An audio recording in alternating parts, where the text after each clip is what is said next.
Hey, little recording session. We'll be getting a lit.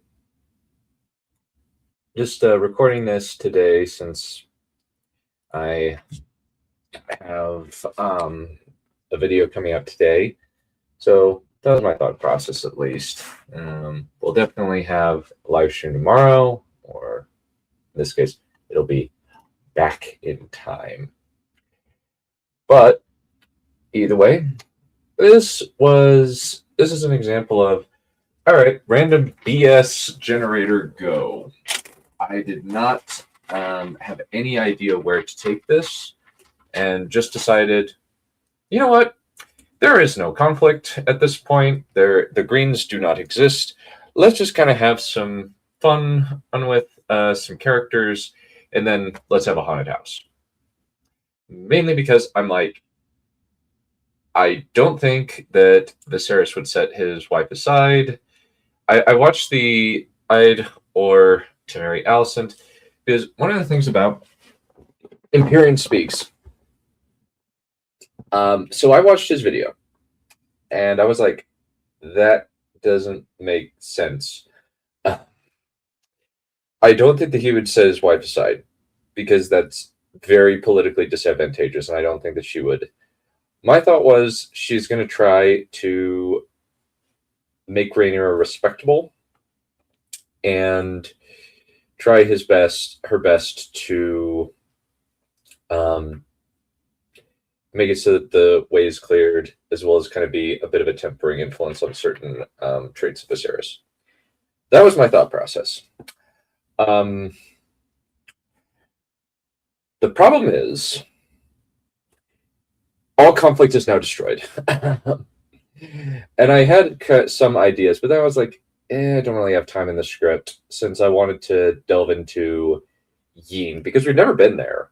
And I was like, let's just go there. Let's have some fun. Let's do some weird stuff, and kind of do some playing around, because you don't really get to. Because the nice thing about House of the Dragon road trips is, because they have dragons, they have a lot more mobility and can go anywhere and have less problems. Unlike, say, Game of Thrones, where unless they have dragons, they are not going that many places. So that was my thought process here, and kind of have just some funny stuff with Lena and Rhaenyra being friends and being basically moms to Malkaris. First time in the commentaries we're picking him up, but I think that I will have to do a commentary also on good old what if Lena Valerian married, or Viserys married Lena Valerian, so we can kind of talk about the first appearance of this character, because he's kind of one of my most flexible OCs that I can do a lot of different things with. Survived childbirth. Let's explore the depths of it in the video. If you enjoy deep dives into Harry Potter or Star Wars, check out our sister channels, Half-Blood Theorist and Dark Theorist. Links are in the description. Viserys weighs the two options before him, his wife or his son. For a long moment, he thought of his dream of placing his son on the Iron Throne. Then his nerve fails him. No. Is there no way to ease her pain and give her birth without killing the child? Your Grace, there is one option. It involves crushing the child and pulling him free. So you kill him. Our choices are limited, Your Grace. At that point, one of the midwives yells that she's managed to turn the baby the right way. Viserys runs to his wife and holds his hands as she screams and pushes, finally pushing out the son he'd always wanted. Gasping for breath, Aemma holds him and their son. Their joy is short-lived. Balon dies only a day later. Viserys and Aemma cry over the baby's body, as does Rhaenyra. After the funeral, Daemon's remark of the heir for a day is reported to the council. Viserys is incensed, but Aemma puts her hand on her husband's arm. Can I ask, what was the context of this remark? What was Daemon's tone? I would think it was an obvious jest. It shows that Daemon is not fit to be the heir. Princess Rhaenyra is a better choice. I do not believe it. I would like to ask him about it myself. It could be that it was meant as a tribute to my son. Your Grace, Daemon is an impulsive and crass individual. He doesn't understand the meaning of respect. And you do not understand my cousin. I remember well when Jaehaerys passed, Daemon lit the funeral pyre with Caraxes. Let me speak to him, Viserys. He'll talk to me. When Aemma asks him to take a walk in the gardens, Daemon rarely accepts. After some small talk about the City Watch, Aemma gets to the point. Daemon, could you elaborate why you called my son the heir for a day? I don't believe Otto when he says that it was meant as a cruel jest against Balon, so I wanted to see what you had to say. I simply called him what he was. I was mourning his passing, even as I did with my baby brother Aegon. I thought as much, but it might be a good idea to leave for a while. Lord Corlys has been talking about attacking the Triarchy and the Stepstones. Would you be all right with a bit of a ruse? A ruse, eh? Please explain. Yes, I think it would be best to pretend to take offense to your comments and exile you. It will give us clean hands when you take the Stepstones. A spot play acting, I see. I admit, I've never been good at that, but I'll do my best. One thing though, Masari is pregnant. I'd like to make sure she and the baby are taken care of, and if you would be so kind as to have Rhaenyra place an egg in his cradle, I would appreciate that. That's reasonable. The situation is very precarious, Daemon. I can't give Viserys any sons. I must do what I can to secure our rule, and if pirates are in the Stepstones, that means that our shipping lanes are at risk. When it comes time, we'll summon you home. Agreed. So, shall I start yelling, or do you go first? Daemon Targaryen, you ass! How dare you say that about my son? Daemon flinches and tries to keep a straight face as Aemma yells at him. Finally, he retreats and feigns running away. Aemma takes a deep breath and does what she can to pretend to be crying. When she gets back to the council chambers... Yeah, so with this, I wanted to at least have a bit where Emma Aaron is at least clever. Because that's one of the problems about Emma Aaron is that she has no characterization, and even in the single episode where she is in Howdy, she is kind of just pregnant lady and dutiful mom, and kind of because, and that's obviously the situation, that's kind of the point. And her shadow hangs over the rest of at least season 1 with Viserys, and then she's promptly forgotten about. So, with the Air for the Day comment, I've actually always run with the idea that it was a legitimate tribute, because one of the things about Daemon is that he is not anybody who would turn against his brother, and this is very important to his brother. The main reason why he's against the Greens is because they're against Rhaenyra, who serves his interests, along with being the grandchildren of his very, very long-time adversary, Otto Hightower. And also, Otto Hightower, I think, lied. I actually run with the idea that there's an interesting idea that Harwin Strong and Lionel Strong were initially working for Otto, because there's a lot placed on the fact that Lionel went to the Citadel and was brought on as Master of Laws, and his daughters were handmaidens to Rhaenyra, and his son was part of the Gold Cloaks. So the theory admittedly this is mainly Preston Jacobs, and I actually do quite agree. It makes a decent amount of sense. He's trying to make sense of a book that doesn't make sense. It's very sloppy, but we do the best we can. So his thought process is that Harwin Strong is actually the one who reported it, and Hor also corroborated it. And so that's my thought process. And with this, Emma's not very fiery. She would at least be a cooler head. And then I just wanted the moment of Daemon Targaryen, you ass, and just kind of have a spot of play acting, since functionally Viserys never really casts Daemon off, even though he makes that remark, meaning that he just said, hey, go off to the Stepstones, kill some pirates, we need you to take care of them, since even in Fire and Blood, it's stated very clear that he is funding Daemon's proxy war, since functionally it's a Cold War, almost like the Mujahideen against the CIA funding the Mujahideen. It's a similar-ish principle where he's providing Daemon with arms and gold throughout the whole thing, which is kind of like, yeah, they weren't really estranged. They weren't estranged. So this is just kind of making it a little bit more explicit of, hey, let's not even have the ruse.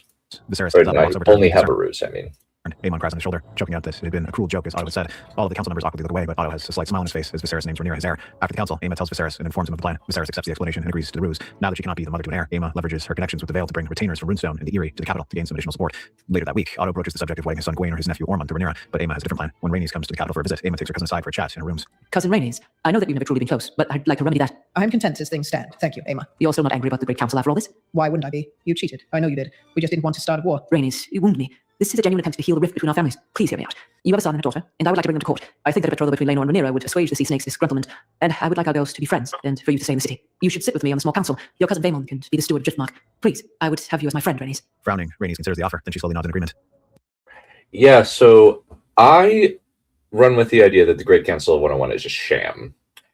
And since functionally since one of the things about it is that they keep using sleight of hand to try and push the disadvantage from Laenor to Viserys, mainly because Viserys is a weak asshole who is going to basically be a yes man, just like his dad. Because a lot of people don't seem to get that Baelon Targaryen is a pushover. He is, like, they call Balon the Brave, but he's functionally like a more loyal Robert, because unlike Robert, he doesn't sleep around.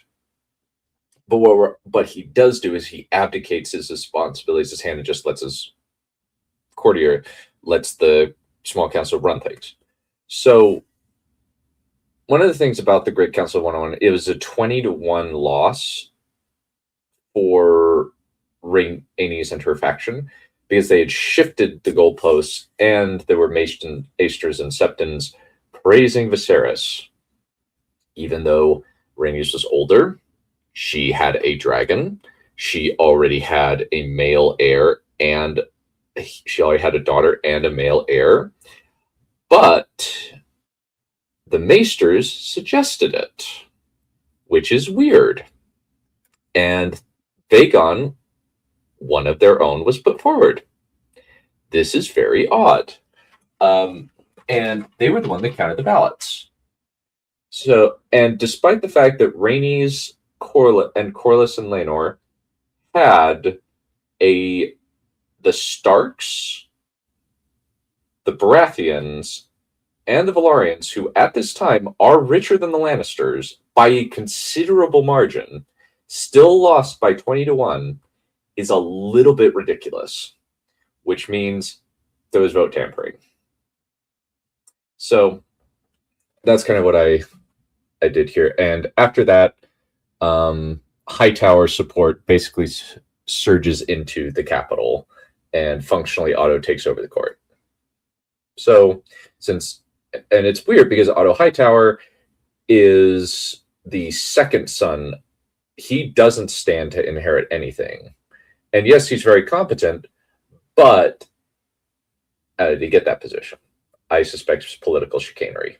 When Rhaenyra is introduced to Laena, the younger girl is immediately impressed by her distant cousin. She expects Laena to be more like Alicent Hightower, prim and proper, and a bit of a vicious gossip. But Laena whispers in her ear conspiratorially that she knows they're going to be friends and squeezes her hand warmly. At that point, Rhaenyra decides that she likes the other girl. Frequently, they will fly to Vhagar and Syrax to Dragonstone and back. Syrax easily outpacing Vhagar and often flitting around her larger companion. Aemma and Rhaenys watch with pleasure as the two girls grow closer and closer, though they do start running a bit wild. One day, Rhaenyra and Laena are evading their septa and run through the halls. On impulse, Laena jumps onto one of the balustrades and slides down. Rhaenyra's jaw drops as her friend dexterously skids to the bottom of the stairs. Once she reaches the floor, Laena beckons Rhaenyra to come. Initially, Rhaenyra is scared, but she gathers her courage and slides down. She ends up tripping halfway. Arms flailing, Rhaenyra screams and falls to the side. Laena leaps forward and skids on the ground. Rhaenyra plops onto Laena, causing the older girl to grunt as her weight comes down on her. Rhaenyra quickly apologizes, but Laena just pats her leg and tells her to get off and help her up. Despite Laena wincing for the rest of the day, the two girls hide in the Red Keep until evening, and then when they go back to their rooms, they find their mothers waiting for them. After being reprimanded, the two girls are sent to bed and told that if they run off like that again, they will have to separate them for their lessons. The two girls adopt similar contrite attitudes that their mothers know is about as false as a forger's document and promise to do better.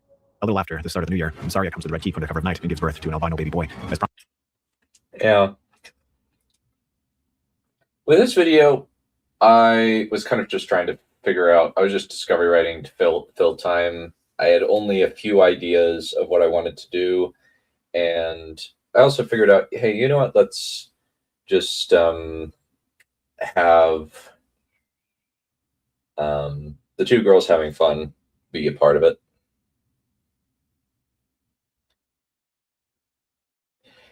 Just kind of slaying down banisters, doing crazy stuff, and then just kind of being a pair of little truants, which I just found funny. And eventually it's going to escalate. And a lot of people have asked, why is he always an albino? Mainly because I just like it. And because I'm like, you know what? If it's the same pairing, I'm just going to keep it the same, because I like the idea of him being a bastard of a whore. He isn't attractive. He's ugly, or at least looks like a freak, which creates a much more isolated individual, and I feel like that gives more opportunities for stuff. And we'll see that later in Daemon burning Caraxes burning Daemon on, Caraxes burning Otto, when we eventually get to that one. But I just like the idea that he is an albino. And then I was thinking, oh, let's just have him be a nonverbal kid through this, and until kind of a specific moment.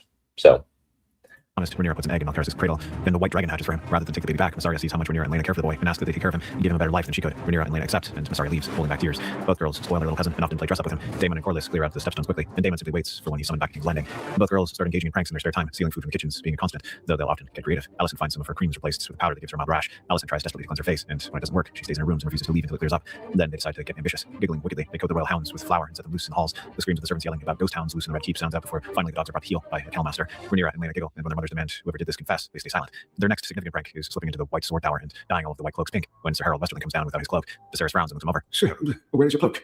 Your Grace, the cloaks are in need of recovery. They're in no state to be worn right now. The squire has gone and purchased new ones. How so? Can you tell me what happened? Some saboteur came into our quarters and dyed all of the white cloaks pink. Really? I'm very sorry to hear that. That is very bad of whoever did that. I shall have this investigated properly. I hate this job.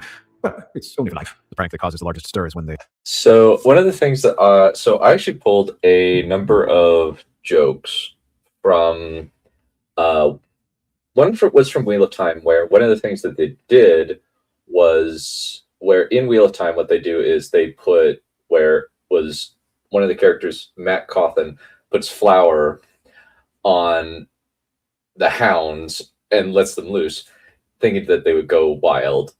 Instead, they go back to their owners and freak out the smith's wife. And I was just like, let's just use that. And then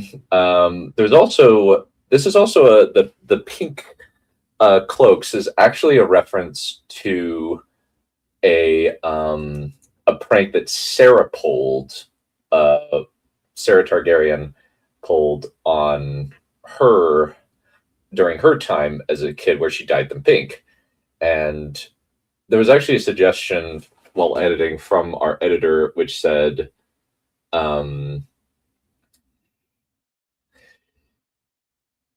you know what would be wild if he said, "Oh, cheer up, it's only for life." And so I was like, yeah, let's just put it. And then this one is our the cheaper by the dozen reference, because I'm like, I just had to. I just thought it would be so funny to have Otto Hightower do it.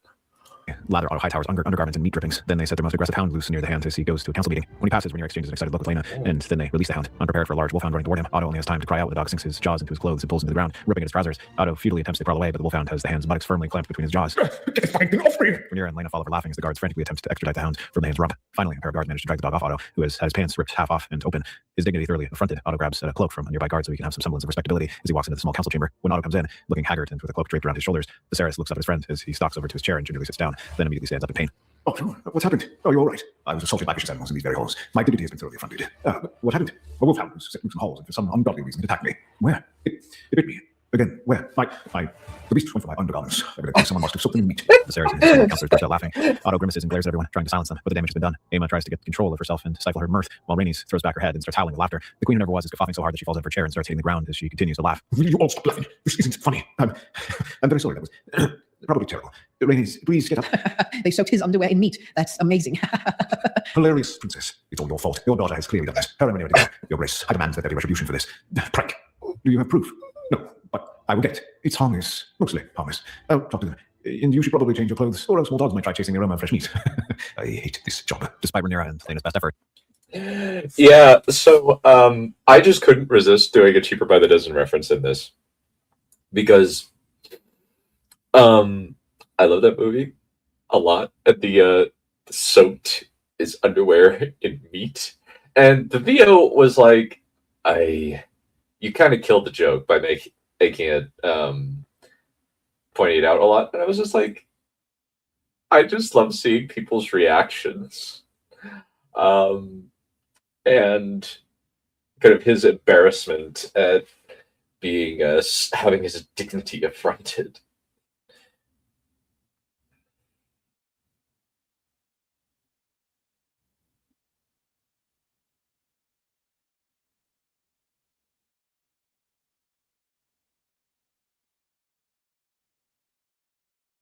And I just was like, yeah, let's just have a little prank, bit of fun. Let's just have a kind of fun episode where we're not focused on like Fate of the Realm stuff, where it's just family stuff.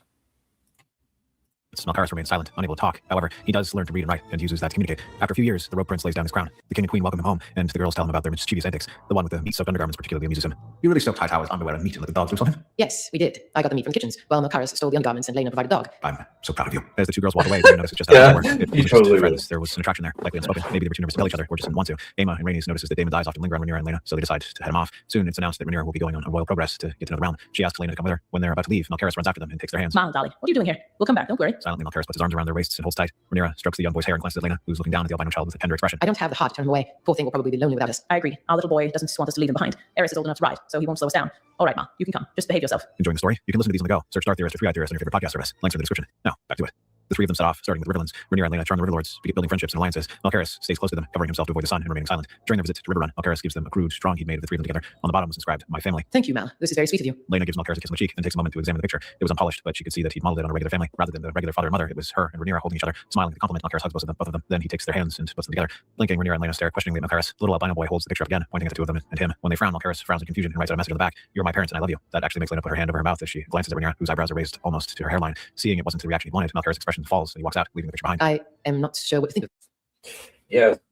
So with this, I just wanted a little moment where this little kid is looking at his two parental figures and saying, "You're like my mom. You're my mom's." And because I thought that would be very cute, where he's just like, "I don't want you to leave me behind." So he comes with her, with them.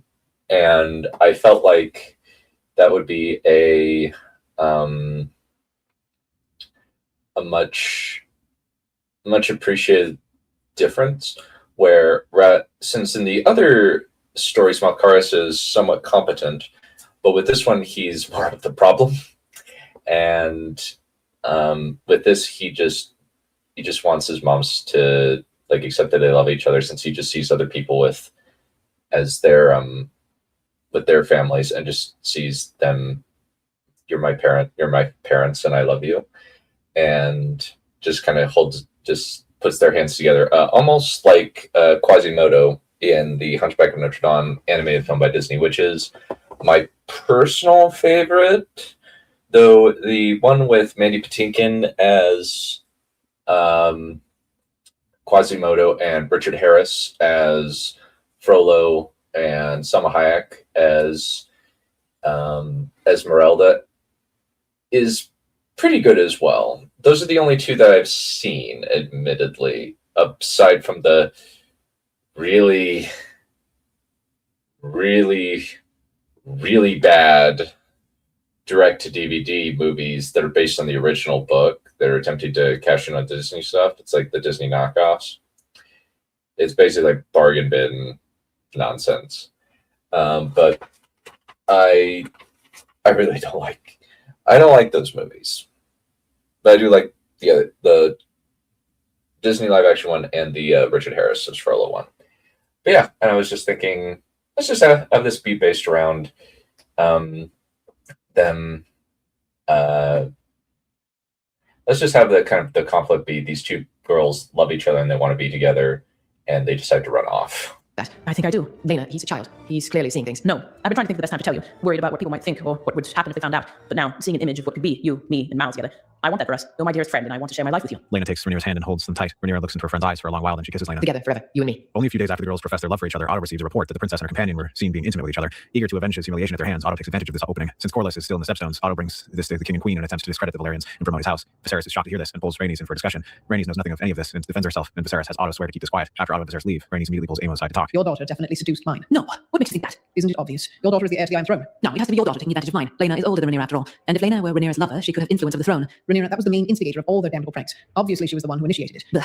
We need to get ahead of this. Aunt Rhaena was plagued by these same rumors. Agreed. It's still Rhaenyra's fault. I'm trying to change the subject to a more productive direction than blame casting. It was Lena for certain. I'll go and talk with the stupid girls and beat some sense into them. We should betroth them to someone or other, perhaps Jason Lannister for Lena, and expedite the betrothal with Laenor for Rhaenyra. Aemma agrees and Rhaenys flies off. When she arrives, Rhaenyra and Lena greet Rhaenys warmly, only to have the older woman seize them by the ears and drag them to where she can safely scream at them for being stupid enough to get caught. Rhaenyra and Lena quail under Rhaenys' tirade. When she runs out of steam, Rhaenys finally asks what they're both thinking. So, who's seduced who? I want the truth. It's important. We've always loved each other. It just happened that we decided to tag on it recently. So, no seducing happened on either side. No seducing. Why? No reason whatsoever. Do not get caught again. You both are going to be made off soon, so break off this little tryst of yours. No more rumors, no more gossip, no more scandal. Both girls protest, but Rhaenys will. Yeah, so with this, I just wanted to have that little bickering where it's like, your daughter seduced mine. No, yours first seduced mine. And then just have it be super petty.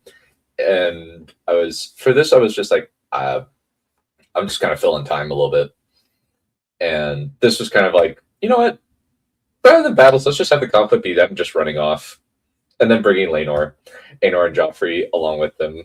But yeah, that was my thought. And Rhaenys should be more mad that they got caught than anything else. Because she's like, I don't care, but I'm mad that you got caught because this is a really, really, really bad look. Because a lot of the what is it?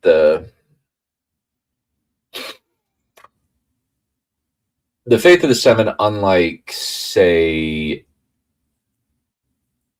the Catholic Church, they don't really care about the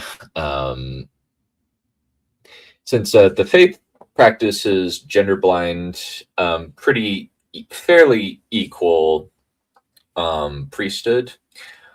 So they would be more aware of the fact girls liking girls and the fact that does happen. But yeah, so they have a stipulation against both, whereas in the ancient Middle Ages it was more around the lines of penetrator and penetrated, whereas they just could not conceptualize girl on girl sex. Or if they were fascinated by it as fascinated by it. So it's one of the great things about history. Malcaris glances back and forth in confusion, wishing he could talk to his friends, but Daemon pulls his son aside and explains the situation. Malcaris looks down, red eyes, sad. Daemon puts his hand on his son's shoulder and tries to talk to them, but Malcaris runs off. That evening, Malcaris gets on his dragon, Eris, and flies near Rhaenyra's rooms. When he extends his hand toward her and gestures toward Laena's room, Rhaenyra accepts his hand, letting him help her onto his dragon to take her to Laena's rooms below them. As soon as Rhaenyra lands, Laena runs to her and takes her friend in her arms and kisses her. Malcaris flies away to give them some privacy while they talk. It's not fair. I thought for sure we could be together after I married Laenor. He wouldn't care. I've actually been thinking, if Mal could gift me, what if we could run off, the three of us, start a little family in Essos? And give up my inheritance? You wouldn't be giving up your inheritance, you'd be building a new one. Together, you, me, and Mal could make something new, form a mercenary company, get filthy rich, form our own private kingdom, retire and live out our days in comfort. That actually sounds like a pretty good plan. Let's do that, and we should bring Laenor and Joffrey with us. They'd love it. Now that the girls have agreed on their course of action, they talk to Malcaris and explain what they... Yeah, so with this, I wanted to do something different, where one of the things in canon is that Rhaenyra doesn't run off with Kristen Cole because she would be running away from her inheritance. So my thought was have Laena be the instigator, since Laena's quite a bit older than her. She's like 4 years older than her. And she would be the person to just say, hey, I've got a giant dragon. Let's go wreck stuff in Essos. They legit, they cannot do anything against us. Which really they can't. So long as they avoid Bravos. And even then, the Faceless Men, honestly, the Faceless Men are really frustrating because George has to nerf them constantly, because otherwise they just break the story. It's like shadow babies. It's very frustrating to deal with. But with this, I wanted to have Malcaris be kind of like this little chaos monkey, helping out quiet 8-year-old who helps out his lesbian moms. And then they decide to run off.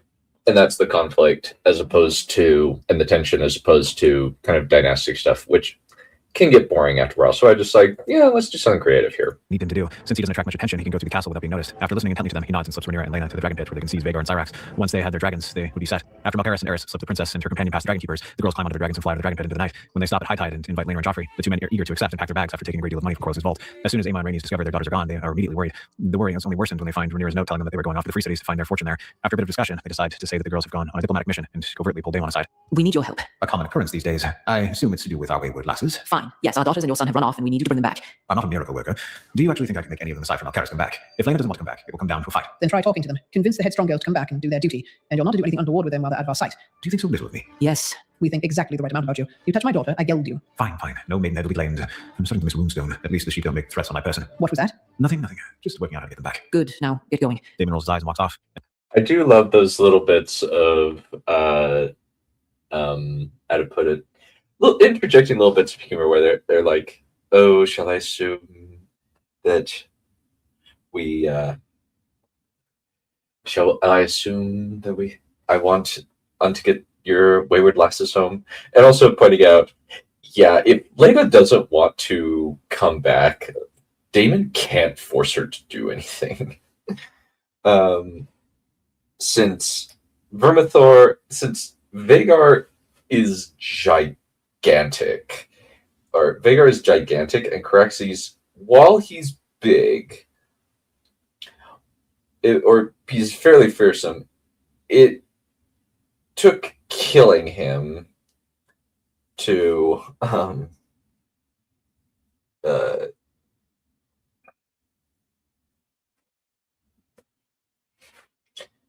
kill them. So yeah. Kill them, and just having little arguments where he's like, if I miss Runestone, maybe I could have, at least the sheep don't threaten at me. And they would immediately clock, no, being around no perving on our daughter's creepy uncle. There was actually originally, and you are not to screw my daughter. Otter. If you screw my daughter, I geld you. So I just thought I'd put that in because I thought it would be funny. As he goes, Daemon and Rhaenys exchange a long look, then come to the same conclusion. You should probably go with him. Yes, I should. When Rhaenyra and Daemon stop at Driftmark to pick up some money and supplies, she finds that Laenor and his good friend Joffrey Longmouth have also run off. Swearing under her breath, Rhaenys glares into the distance and debates whether to chase after their quarry. Daemon suspects that they're not going to the Free Cities, but perhaps the Stepstones to help Corlys. But Rhaenys isn't convinced. It could be that the letters were false. In the end, Daemon flies toward Qohor, while Rhaenys heads for the Stepstones. While Rhaenys arrives, she finds that there were only sightings of 4 shadows in the night, followed by roars, and the Triarchy's fleets going up in flames. Tapping on her dragon's saddle, Rhaenys mulls over her options. East or south, which way would they go? Essos or the Basilisk Isles? In the end, Rhaenys flies toward the Basilisk Isles after sending a message to Daemon. The runaways land their dragons on Skull Island after their long flight. Melcaris and Aerys look particularly haggard from the lack of sleep as the small boy lands and slides off his dragon. The older runaways rub their eyes and set up camp for the night. The next morning, after only a bit of sleep, they fly into the Green Hell. When Rhaenys picks up the trail, she finds that they have vanished into the depths of Sithorios. She curses them, swearing to box their ears when she finds them. After letting Meleys rest, Rhaenys follows what she thinks is the trail. Vagar was so large that any time she landed, she'd break the trees around her. With that in mind, Rhaenys flies toward the expanse. From their hiding spot inside one of the underwater caves, the runaways wait until they hear Rhaenys fly off. In order to hide from any pursuers, they strip down to their undergarments and hide their packs before swimming with their dragons under the entrance into the cave.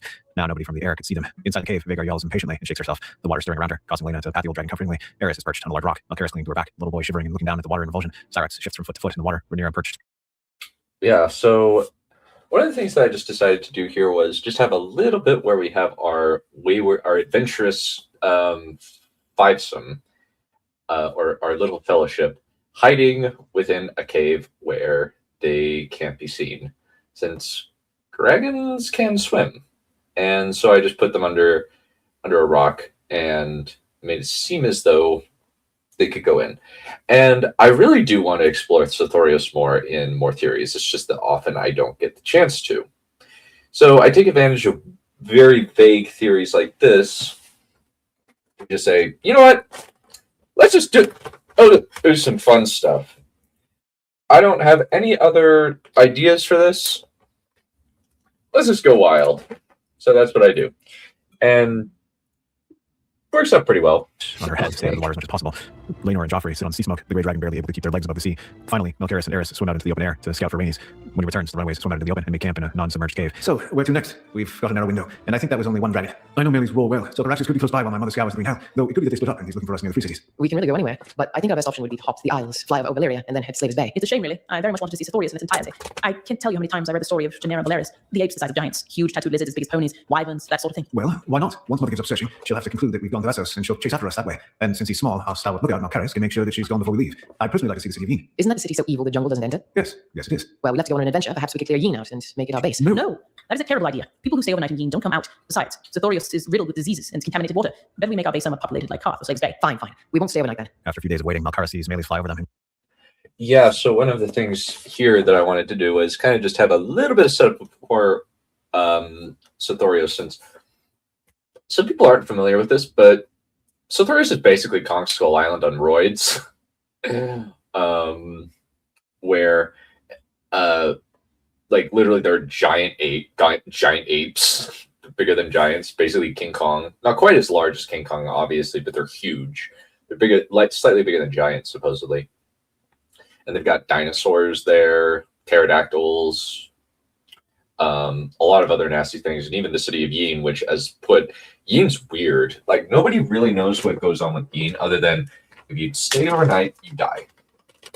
And I was like, let's do some interesting stuff here. Like, admittedly, a big inspiration was actually a 2003 Teenage Mutant Ninja Turtle episode where the turtles see visions of various things and have their minds messed with, and that's why I was like, ooh, let's do that. I think that would be so cool. Go north toward Essos. When she's gone, the runaways travel south into Sithorius toward the city of Yin. On the way, they see a large set of mountains in the far distance, as high as the wall. They hear roars, likely the giant apes that infest the area. Yin wasn't hard to find. All they had to do was search for the giant open area in a huge city made from black stone in the middle of the jungle. Vagar and the other dragons growl at the city and seem wary of it, but Rhaenyra and the others land outside and enter anyway. Remember, we have to get out before nightfall. According to the reports, when someone stays overnight in Yin, they don't come out. Eyes wary, the five adventurers carefully explore the ruins, alert for any danger. Malkaris clutches his knife, while Laenor and Joffrey draw swords. Rhaenyra and Laena carry light bows, but Rhaenyra was less practiced with it than her friend. The city itself is as silent as a tomb. Not even insects buzz around the area. It gave the strange ruined city a distinctly ethereal atmosphere. After a few hours, they find a repository filled with old books, including a report of the first colony as the centerpiece. Rhaenyra opens the book and starts reading the High Valyrian dialect. This is from just after the Doom. Let me take a look at the end. It's talking about experiments to clear out the jungle and the strange parasites that reside here. They were planning a spell that would kill the small worms in the water. Eventually, it required hundreds of sacrifices. Brindled men were brought into the temple and killed. And then it goes blank. Probably the last thing that was written before everyone died. Perhaps that's why this place is considered evil. All the sacrificed brindle men are still hunting it. Maybe, but perhaps the spell worked just too well. What if the reason why they die if they stay here is that the spell kills everything that stays overnight, human, animal, or parasite? All of them exchange worried looks. Then Laena says what they're all thinking. We're leaving. Together, they run toward the walls and realize something. Malkaris is gone. Where is he? I thought you had him, Laenor. Yeah, so with this, I like the movie Event Horizon. It's pretty fun, honestly. And so one of the things I decided to do was just kind of throw in that they find out, oh, something weird went on here. Let's figure out what's going on. And so Laena would be like, "We're leaving," just like Lawrence Fishburne says, and just, "We're leaving. We're not staying." And it's honestly Paul W.S. Anderson's probably his best film, since the Mortal Kombat is goofy and silly. This is at least Event Horizon was at least trying, and then they tried to leave. But then the problem is the little albino boy screws things up. Me? I thought he was with you. We have to find him. My heart would break if anything happened to him. The four adventurers run through the city, yelling for Malkaris to come back. Their yells grow more and more frantic as the sun sets lower towards the horizon. Finally, they find Malkaris wandering around the central temple, eyes surveying the still blood-stained altar in the center. Laena and Rhaenyra grab the child and hug him while they scold him, while Laenor and Joffrey look around apprehensively at what's around them, glowering angrily at Malkaris by turns. We should leave. Before they can pull him away, Malkaris points at the door going deeper into the temple. Nope, we're not going deeper into here. We're leaving. At that point, the sun sets, and they hear a low humming sound building. The older adventurers exchange horrified looks, then glare at Malkaris. This is your fault. Despite the glares, Malkaris walks over to the large door and pats it. No, Mal, we're leaving. She trails off when she looks at the door. The night sky was warped, as if something were hanging over the city. They couldn't hear Vagar or the other dragons. It was as if the city had been pulled out of time. We're all going to die, aren't we? No, we're not going to die. We'll figure this out. If there's a spell killing everyone, then we can undo it and get out. We should try to get to the walls, see if we can escape. The five adventurers run toward the outskirts of Yin. Darkness. Yeah, so with this, my thought was let's just have a horror scenario where they are just trapped in a haunted house, and we haven't really had the chance to do a whole lot of like super haunted house stuff, and so I was like, hey, let's do that. And one of the main things of a haunted house is basically like try to get them out. The first shot is they try to get out, but then they realize, oh, it feels like it's out of time, and now they're on the clock to try and figure out how to get out. And then they have the other obstacles that are set where Yin functionally acts as a... Since one of the things about A Song of Ice and Fire Magic is that I try to keep it somewhat limited to basically like mind manipulation, or in really big instances telekinesis, like what Mel does when she sacrifices somebody and creates a wind that takes them all the way north, and some other things such as the Arm of Dorn being smashed, as well as the neck. I just felt like those are fairly reasonable extrapolations to make, considering the world that we live in.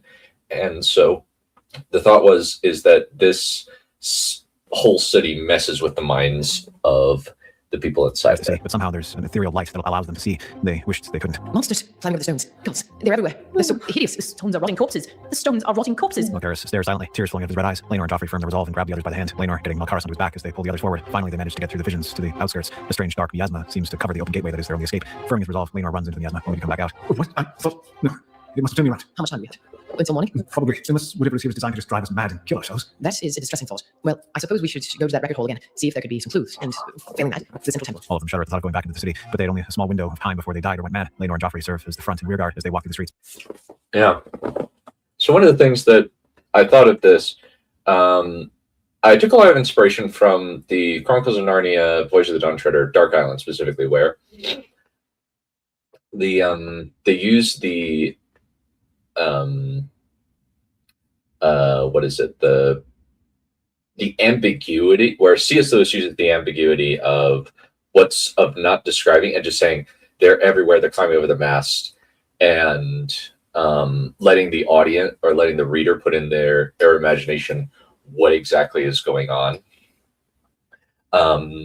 and kind of just doing as much like horror grossness as possible to and giving each member a chance to get through it, because it's very much a dark thing, Arc City that is horrifically messing with people's minds. So that was my thought process, and I just kind of decided, you know what, let's just take advantage of the fact that I don't have a big swath of time to fill out, and just go as detailed as I want with this.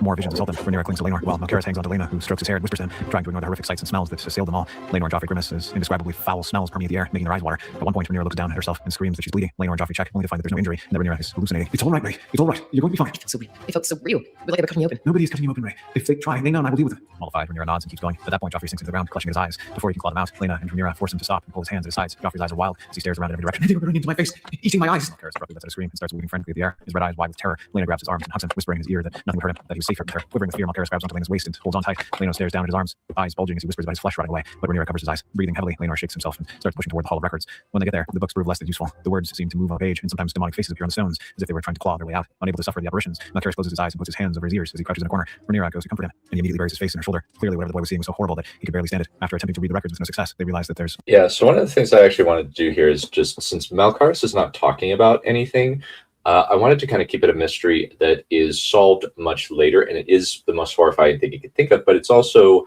a neat little thing where it's actually a reference to canon events. So we'll get to that in a second.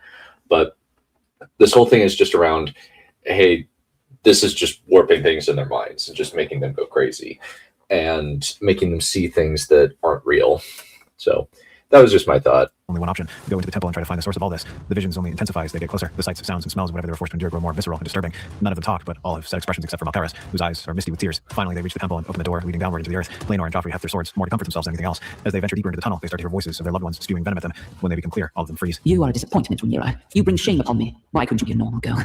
Lena, have you learned nothing from me? You have dishonored my name and my legacy. I thought better of you, and yet you betrayed me. It's all your fault, Laenor. Why couldn't you have been stronger? You should have presented yourself better at the Great Council. If you had, perhaps you would have been king and not your bumbling, weak uncle. Joffrey's eyes dart around, clearly frantic at the voices. Despite his fear, Malkaris grabs onto Laenor's hand and abruptly bites him. Ah, fuck, that hurt. What was I hearing? Malkaris does the same with the others, and it seems that physical pain had some effect on pulling them out of their stupors. Finally, Yeah, so one of the things that I wanted to do here is kind of just try out multiple different kinds of humor, where we have like body horror and kind of like things going on in their minds.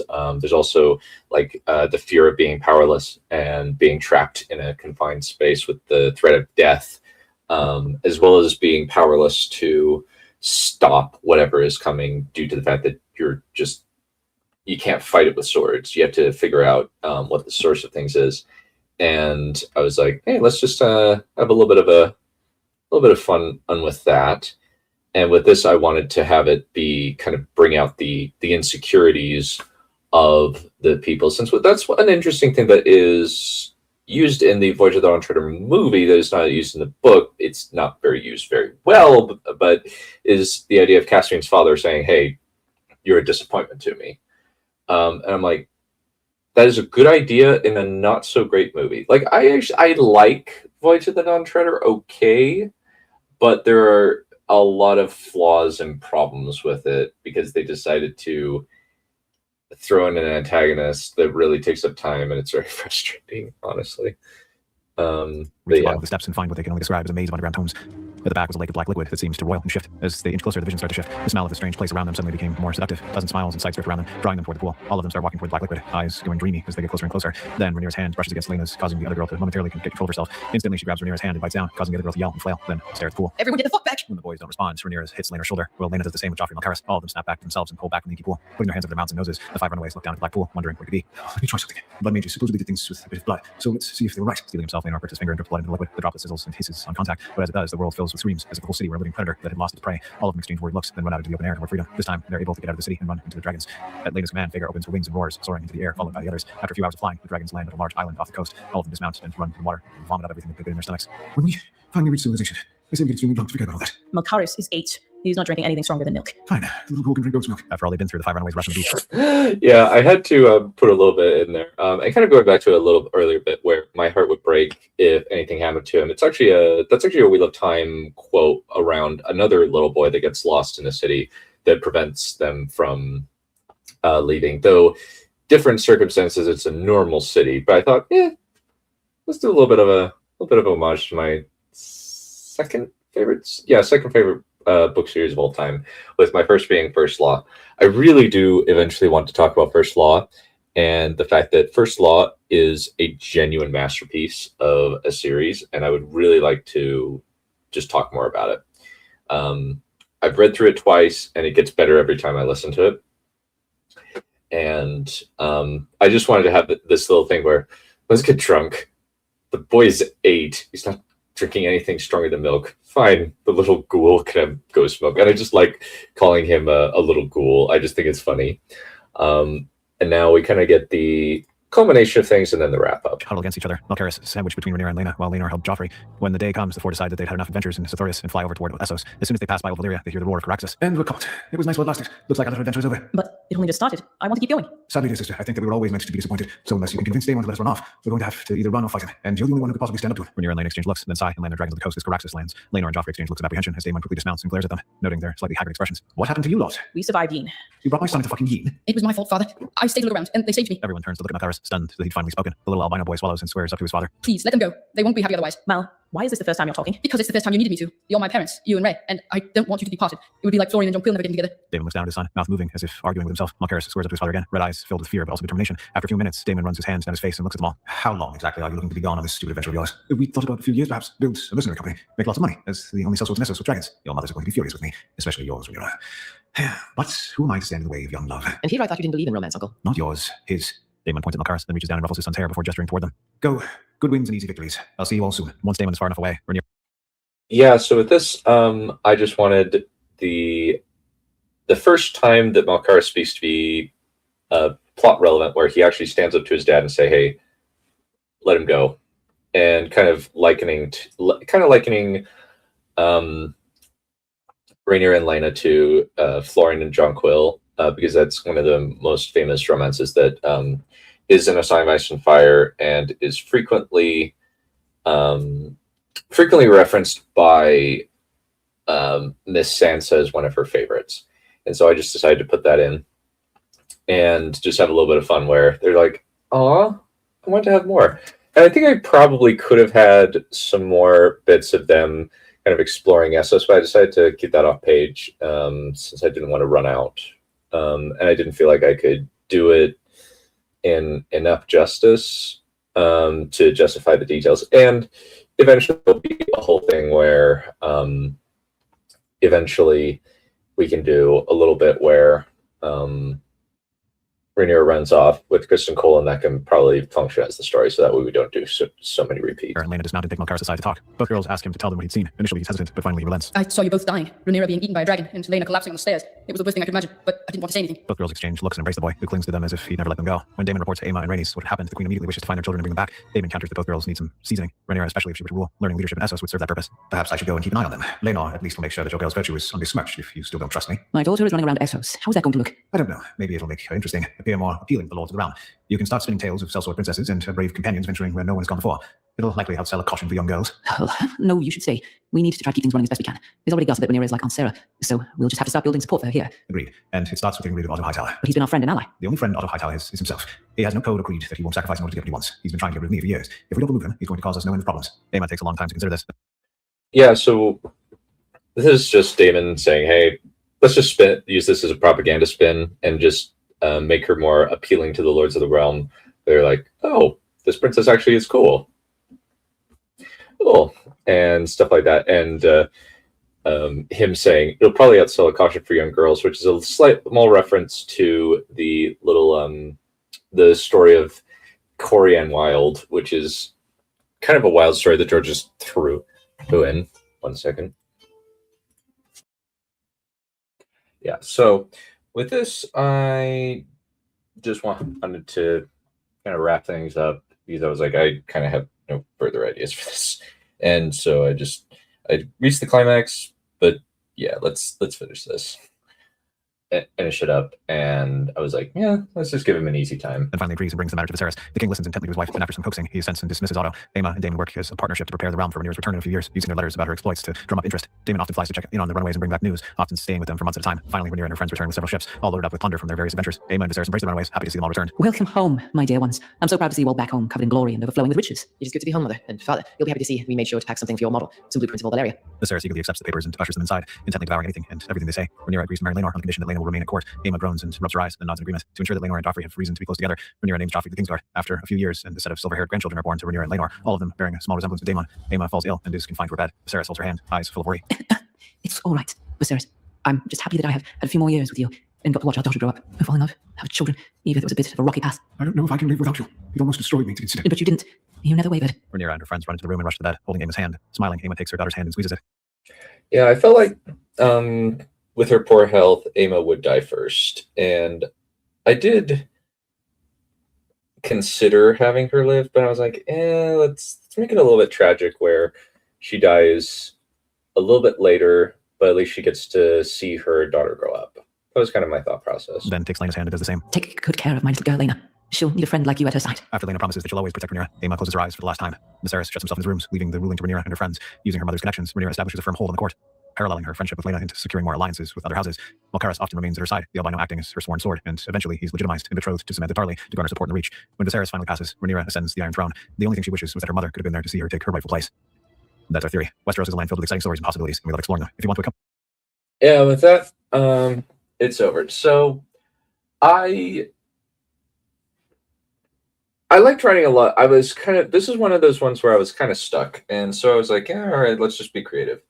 And unlike something like, say, Jon being founded by Tywin, where I had a very clear idea of what I wanted to do. Same with Daemon and Rhea Royce, as well as to a certain extent with Balon surviving and quite a bit of Jon Snow being reborn in House of the Dragon. Though I will eventually do Jon Snow as Balon, mainly because I really want to explore the idea of Jon being physically infirm. Mainly because it will get with his memories, because it will make Tyrion's quote of a mind, I can't use a sword, so I have my mind. And the mind needs books like a sword needs a whetstone. And I really want to explore that kind of idea where Jon is functionally limited to only using his smarts. And maybe a dragon. We shall see. Anyway, thank you all for coming. I shall upload this soon, and I'll be live streaming on the days that I do not record. See you later. Bye.